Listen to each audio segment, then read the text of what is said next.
Is Super Metroid worth playing in 2024? Yes, it's absolutely worth playing in 2024. It holds up incredibly well. Even if it were released today, I have little doubt it would be considered a great game. If you're looking for an entry point in Metroidvanias, I believe this would be a good jumping off point, although, to be fair, I have limited experience with the genre. I also can't imagine fans of the genre not enjoying it, if they haven't already played it.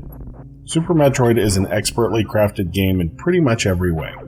Its intro does a great job of getting you to grips with the controls and the game itself. The difficulty builds slowly and steadily. The flow of new items is generous, and come at just the right times to help balance the difficulty and add new flavor to the game. There's a wide variety of enemies and boss fights that are unique and just the right level of challenge for the most part. As always, it feels a little ridiculous to ask this question of a game that's this old and is this iconic. But for anyone that's not aware, what is Super Metroid? Super Metroid originally released on the Super Nintendo and is a sequel to Metroid, which was on the NES. It's a side-scrolling shooter with character-building elements. I'm stopping a little short of calling them RPG elements, but you conceivably could.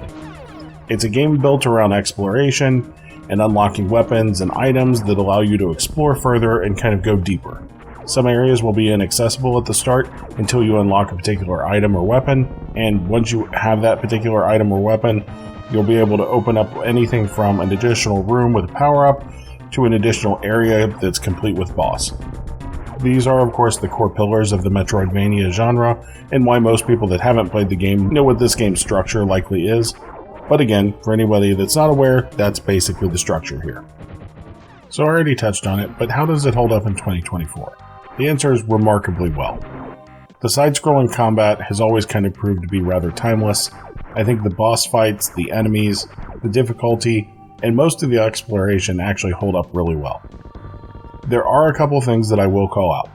First is that the backtracking can start to feel a bit too excessive and time-consuming, particularly if you aren't sure where you should be going next. It can tie up a lot of your time to figure out what door you can now go through or what you missed.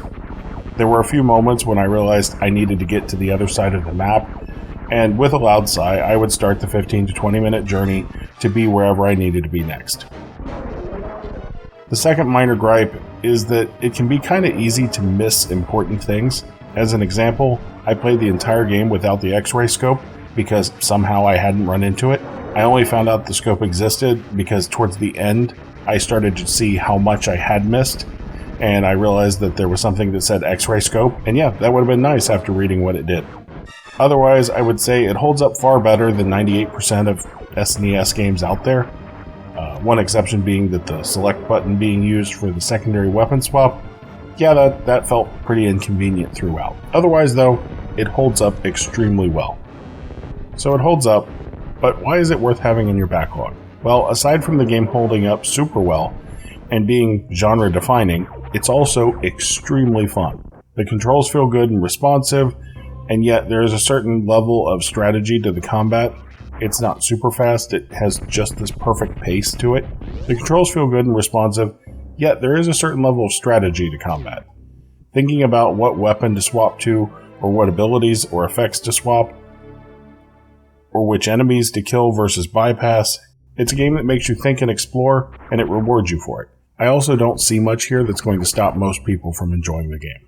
So, as with Chrono Trigger, which I reviewed not too long ago, unless you just have no interest in the genre, Super Metroid should absolutely be on your backlog and is well worth playing. And because everything holds up so well and there really isn't much to complain about, and this game is very well known and everyone knows mostly what it is, there really isn't much more to talk about. From my perspective, it seems like a great entry point into Metroidvanias, and I had a blast playing it. So I will just leave it there, keep the video short. It's an excellent game, I definitely recommend it. I can't believe it took me so many years to finally play it. So the next Operation Backlog game, which was actually selected by the comments in the last video, is Total War Warhammer. I just finished going through all of it that I'm going to go through, did about 1.5 campaigns, and yeah, I'm going to stop there because I could easily dump 100 hours into this. So anyway, that video will be next. If you liked the video, maybe hit like or subscribe, really would help the channel. Other than that, thanks for watching, and I'll see you in the next video.